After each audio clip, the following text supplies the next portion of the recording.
Hello everyone, welcome back to Law Vita. My name is Aradhya. Again, I am back with a lecture on comparative public law और आज हम discuss करने जा रहे हैं US constitution, जो कि कंपैरेटिव पब्लिक लॉ का बहुत ही इम्पॉर्टेंट टॉपिक है जिससे वेरी ऑफन क्वेश्चन पूछे जाते हैं. And if I talk about the UGC net law तो डेफिनेटली क्वेश्चन यूएस कॉन्स्टिट्यूशन से एक या दो आएगा ही आएगा. तो हमारा जो फोकस है ना वो फैक्चुअल पॉइंट्स पे रहना चाहिए. फैक्ट से सवाल बनते हैं कि यूएस कॉन्स्टिट्यूशन के आर्टिकल जो हैं 7 आर्टिकल्स आर देयर, तो वो किस किस के बारे में, किस टॉपिक के बारे में बात करते हैं. ठीक है, और कुछ इम्पॉर्टेंट लैंडमार्क जो केसेस हैं वो किससे जुड़े हुए हैं, किन टॉपिक से जुड़े हुए हैं, उनमें क्या प्रिंसिपल लेट डाउन किए गए. 26 अमेंडमेंट्स हुए हैं सो फार यूएस कॉन्स्टिट्यूशन में, तो कुछ इंपॉर्टेंट मेजर अमेंडमेंट्स हमें पता होने चाहिए. ठीक है, इसका लेजिस्लेटिव स्ट्रक्चर पता होना चाहिए. तो that will quickly cover in this session. ठीक है, तो ध्यान से सुनना, एक ही लेक्चर में आपको ये कवर हो जाएगा सारा. और फिर आप PYQs में भी देख लेना, हर सवाल इसी में से बन रहा है. मतलब आपने ये पढ़ लिया तो you will be able to crack all the question. Simple. चलिए शुरुआत करते हैं. We'll begin with the introduction. हम बात करें तो यूएस कॉन्स्टिट्यूशन जो है वो रेटिफाई हुआ था इन 1788. Remember this, in 1788. लेकिन it came into force in 1789. 1789 में ये enforcement में हुआ. So it is considered as the oldest written and codified constitution still in force. ये oldest written and codified constitution माना जाता है which is in force, right? So this constitution, it established federal republic. We all know in US we have a federal structure and it is a federal republic. And this US constitution serves as the supreme law of the land, right? बात करें US constitution की formation की तो देखो students, US constitution एकदम से नहीं आया. यूएस जो है initially it was govern by the articles of confederation. याद रखना, ठीक है. तो ये 1781 से 1789 तक ये फर्स्ट फेज कंसिडर किया जाता है जिसमें आर्टिकल्स ऑफ कॉन्फेडरेशन के तहत यूएस गवर्न होता था.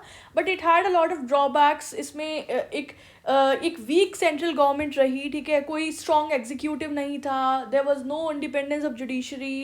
एंड ऐसा था कि सेंटर टैक्स लिवाई नहीं कर सकता था, इंटरस्टेट कॉमर्स रेगुलेट नहीं कर सकता था. तो it was a loose league of friendship.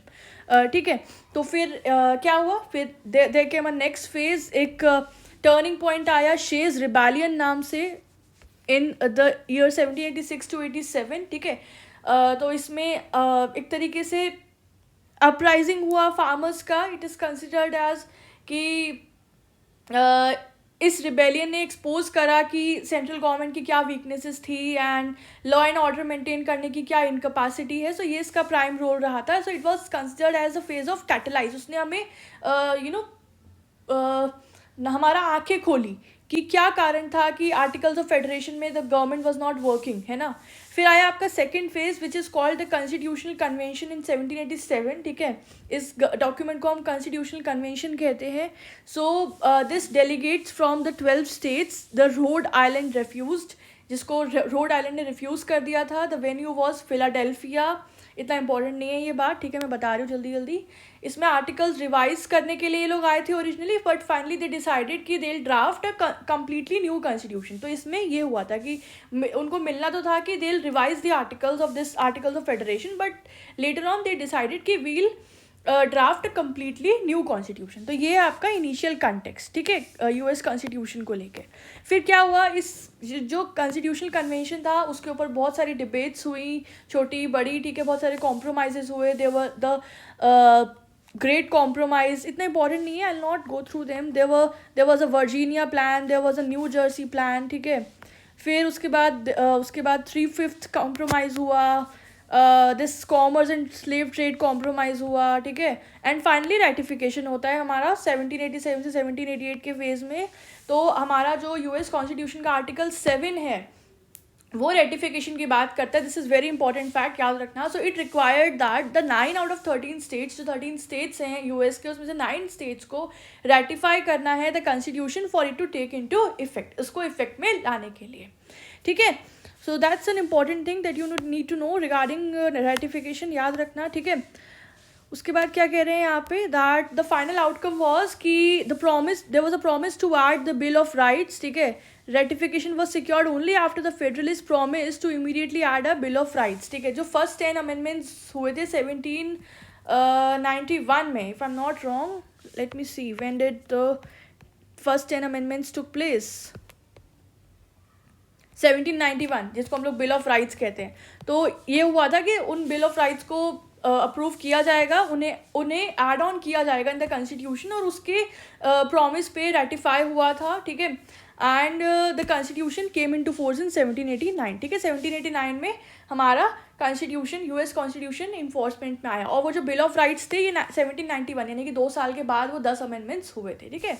उस प्रॉमिस के बेसिस पे ही यूएस कॉन्स्टिट्यूशन इन्फोर्समेंट में आया। This thing you remember, that's it regarding the formation and enforcement of this US constitution. अब बात करते हैं कि यूएस कॉन्स्टिट्यूशन के सेलिएंट फीचर्स क्या है। This is very important comparison के कंटेक्स्ट में। हमने देखो ऐसे टेबल बनाई है कि एक तरफ से आपको यूएस के कॉन्स्टिट्यूशन के फीचर्स भी पता चलेंगे, and on the other hand हमने साथ में कंट्रास्ट भी किया है कि ये इंडिया से कैसे अलग है, ठीक है। तो पहला फीचर है इसका रिटन कॉन्स्टिट्यूशन है, ब्रीफ कॉन्स्टिट्यूशन है। ये माना जाता है that this is the shortest written constitution, क्योंकि इसमें सिर्फ एक प्रियम्बल है और 7 आर्टिकल है, याद रखना ये number, it has only 7 article. जबकि इंडिया का माना जाता है that this is the longest and the most detail constitution in the world, है ना। तो ये इसका कंट्रास्ट हो गया। दूसरा फीचर है रिजिड कॉन्स्टिट्यूशन है यूएसए का, अमेंडमेंट प्रोसीजर एक्सट्रीमली डिफिकल्ट है, एंड इसीलिए अभी तक, मतलब कितने सालों से, सोच लो 1789 में रेटिफाई हुआ है और आज 2025 है, लगभग 230 ईयर्स अराउंड हो गया, एंड सिर्फ 27 अमेंडमेंट्स हुए हैं। तो सोचो इससे पता चलता है कि कितना रिजिड इसका अमेंडमेंट प्रोसीजर है। On the other hand India में एक ब्लेंड है, इंडिया में भी पार्टली रिजिड है और पार्टली फ्लेक्सिबल है, यानी कि कुछ सब्जेक्ट मैटर्स के लिए रिजिड है अमेंडमेंट प्रोसीजर और कुछ के लिए फ्लेक्सिबल है ना। फिर थर्ड फीचर आता है आपका पॉपुलर सॉवरेनिटी। तो इसके अगर आप प्रियम्बल के ओपनिंग वर्ड्स पढ़ेंगे, सो इट एक्सप्लिसिटली स्टेट कि we the people, so it shows कि power flows directly from the people, कि इस यहाँ पे सॉवरीन कौन है, वी द पीपल, जनता जो है वहाँ की वो सॉवरीन है, ठीक है। On the other hand Indian constitution में भी यही सेम है। हमारी इंडिया का भी जो प्रियम्बल है, it start with we the people of India. So here both the constitution derive the authority from the people only, ठीक है। Then next feature is presidential system। तो यूएस में presidential system है, wherein जो president है वो ही head of state भी है और वो ही head of government भी है, ठीक है।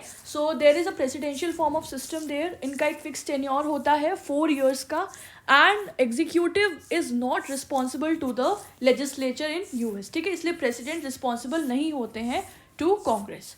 On the other hand India की बात करें, so India follows the parliamentary system, जिसमें एग्जीक्यूटिव जो है it is responsible to the legislature, है ना। ओके मैं आपको बता दूं, इन केस अगर आपने फॉर्म्स ऑफ गवर्नमेंट का लेक्चर हमारा नहीं देखा है कंपैरेटिव लॉ का, वो अभी जस्ट थोड़ी देर पहले हमने अपलोड किया है, तो आप चैनल पर जाके देख सकते हैं, तब आपको ज़्यादा क्लैरिटी होगी प्रेसिडेंशियल सिस्टम, पार्लियामेंट्री सिस्टम को लेकर हमने बहुत अच्छे से वो लेक्चर डिलीवर किया है, ठीक है। नेक्स्ट फीचर है इसका स्ट्रिक्ट सेपरेशन ऑफ पावर्स। एक second, strict separation of powers. तो यूएस कॉन्स्टिट्यूशन में स्ट्रिक्ट सेपरेशन रहता है पावर्स का। तीनों ही जो ऑर्गन्स है वो अपने रोल पे अधेड़ रहते हैं। लेजिस्लेचर अपना रोल प्ले करता है, एग्जीक्यूटिव अपना, जुडिशरी अपना। They do not interfere in each others work, ठीक है। They are strictly delegated to 3 distinct branches, ठीक है। इंडिया में बात करें तो फंक्शंस ओवरलैप होते हैं between the legislature and the executive. Okay, next feature is about check and balance. तो चेक एंड बैलेंस भी फॉलो अप होता है यूएस में। Each branch has a powers to check the others to prevent the concentration of power, ठीक है। हर branch के पास, यानी कि हर ऑर्गन के पास ये पावर है कि वो समय समय पे अकॉर्डिंगली चेक कर सके कि whether the other organ is exceeding it's power, या वो ओवर कंसंट्रेशन ऑफ पावर तो नहीं हो रहा है। तो उसके लिए there are features like presidential veto, there are features like senate confirmation, there are features like judicial review, है ना। सेम इज विद इंडिया, ठीक है। इंडिया में भी चेक एंड बैलेंस का प्रिंसिपल फॉलो अप होता है। Okay, next feature is federal system. So US में ट्रू फेडरलिज्म है, ठीक है। और जो रेसिजुअरी पावर का कंसेप्ट है, जो रेसिजुअरी पावर्स होती है जो कि ना ही स्टेट्स को दी गई है ना ही सेंटर को दी गई है, तो वहाँ पे रेसिडुअरी पावर्स रिटेन रहती हैं विद द स्टेट्स, ठीक है, ये बात आप याद रखना। And this point is based on the 10th amendment, ये बात 10th अमेंडमेंट के थ्रू ऐड की गई थी। इंडिया में बात करें तो हमारा क्वासी फेडरल सिस्टम है, ठीक है, where in there is more inclination towards federalism but unitary है in the spirit. Basically it means कि हमारे इंडियन कॉन्स्टिट्यूशन में दोनों ही सिस्टम्स के फीचर्स पाए जाते हैं। Next feature is dual citizenship. तो जो सिटीजन्स हैं, यहाँ पे डुअल सिटीजनशिप होती है, person is a citizen of US also and also of the state in which they reside, ठीक है, आपके पास यूएस की भी सिटीजनशिप होगी और आपके पास उस कंसर्न स्टेट की भी होगी जहाँ पे आप रहते हैं उस कंट्री के अंदर। On the other hand India में सिंगल सिटीजनशिप का कंसेप्ट है। Last feature here is regarding the judicial supremacy. So in US the judiciary is the final interpreter of the constitution, ठीक है, and it can declare any law unconstitutional. कोई किसी भी law को या किसी भी एग्जीक्यूटिव एक्ट को अनकॉन्स्टिट्यूशनल डिक्लेयर कर सकती है judiciary. Similarly India also supreme court is the supreme interpreter and it has supremacy over the interpretation of the constitution, right? So these all are the features and we have also discussed the contrast with our India's constitution, ठीक है, बहुत सारे सवाल बनेंगे इससे, इसलिए सारे pointers को याद रखना।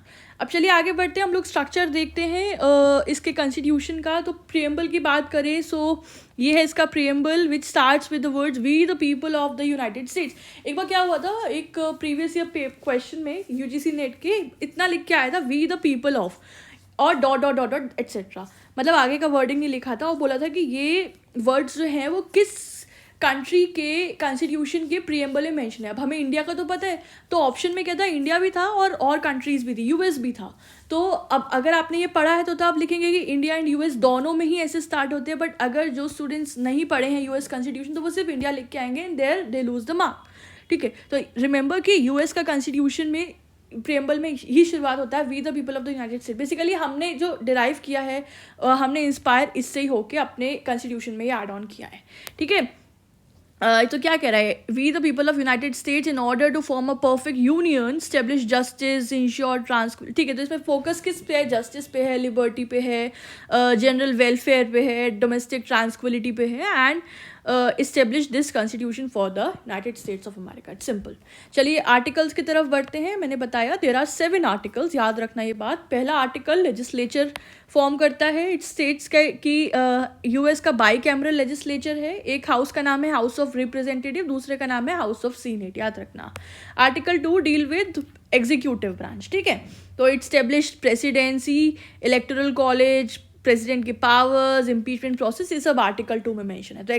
तो article 1 legislature, article 2 executive and article 3 judicial branch. Article 3 judicial branch यानी कि सुप्रीम कोर्ट को स्टेब्लिश करता है और इसको जुडिशियल पावर ग्रांट करता है। आर्टिकल 4 स्टेट्स की बात करता है, ये रिलेशंस बताता है between the state, it governs a relation between the states, ठीक है। आर्टिकल 5 अमेंडमेंट प्रोसेस की बात करता है, it defines a rigid procedure for amending the constitution, that is क्या है, याद रखो, the proposal by 2/3 and the ratification by 3/4। Remember this fact. Now article 6 that deals with supremacy clause, कि ये बोलते हैं कि जो कॉन्स्टिट्यूशन है कंट्री का, जो फेडरल लॉज हैं, they are the supreme laws of the land, ये बात आर्टिकल 6 कहता है। एंड आर्टिकल 7 रेटिफिकेशन के बारे में बताता है, it outline the process for the initial ratification, कि कॉन्स्टिट्यूशन जो है हमारे कंट्री का यूएस का, वो रेटिफाई कैसे होगा, वो इन्फोर्समेंट में कैसे आएगा, तो इसके बारे में आर्टिकल 7 डील करता है। तो these are the 7 articles, simple है, डायरेक्ट है, ठीक है। ओके, चलिए आगे बढ़े। Now we are moving to the list of key constitutional amendments, ठीक है। इसमें जो मेजर अमेंडमेंट्स हुए हैं, मैंने बोला कि अब तक यूएस कॉन्स्टिट्यूशन 27 टाइम्स अमेंड हुआ है, एंड जो पहले के 10 अमेंडमेंट जो the first 10 are collectively known as the bill of right. पहले के जो 10 है उनको हम लोग बिल ऑफ राइट्स कहते हैं कलेक्टिवली, प्लीज इस फैक्ट को याद रखना। एंड ये सारे कौन से ईयर में आए थे, 1791 में, ये डेट भी तुमको याद रखनी है। यानी कि 89 में हमारा यूएस कॉन्स्टिट्यूशन आया और उसके 2 साल के बाद ये 10 अमेंडमेंट्स हुए, ठीक है, सिंपल है। चलो अब हम इम्पॉर्टेंट अमेंडमेंट देखते हैं। फर्स्ट अमेंडमेंट 1789 में, पहले 10 तो मैंने बोला 1791 में ही हुए थे, सॉरी। तो पहला डील करता है regarding the fundamental freedoms, it guarantees freedom of religion, speech, press, assembly, petition etcetera. पहला फंडामेंटल फ्रीडम के बारे में। फिर सेकेंड याद रखो, related to right to bear the arms, ठीक है, for a well regulated military. Now, Article 5 is important, which deals with due process, double jeopardy, self-incrimination. याद रखना. And it also deals with the rights of the accused. ठीक है? Now, moving ahead. Amendment number 8 is dealing with that it prohibits cruel and unusual punishment and excessive bails and fines. ठीक है, ये unusual punishments और cruel punishment को prohibit करता है amendment number 8। Now 14th amendment very important of 1868, ये इसका year भी याद रखना 1868। तो इसे हम लोग सिविल वॉर अमेंडमेंट भी कहते हैं। तो ये ड्यू प्रोसेस और इक्वल प्रोटेक्शन को इंश्योर करता है, therefore it's important, equal protection, due process of law, this is very important. Now 15 is dealing with the right to vote. ये कहते हैं कि right to vote can not be denied on any discrimination ground. ठीक है, right to vote deny नहीं किया जा सकता है। ठीक है, 14 और 26 भी वोट की बात करते हैं। इसमें वोटिंग एज डिफाइन की है, that it sets the national voting age at 18। ठीक है, और ये लास्ट अमेंडमेंट था। Okay, before that there is 19 बात करते हैं, it granted the women suffrage, यानी कि वुमेन को राइट टू वोट दिया गया 1920 में इन आर्टिकल अमेंडमेंट 19।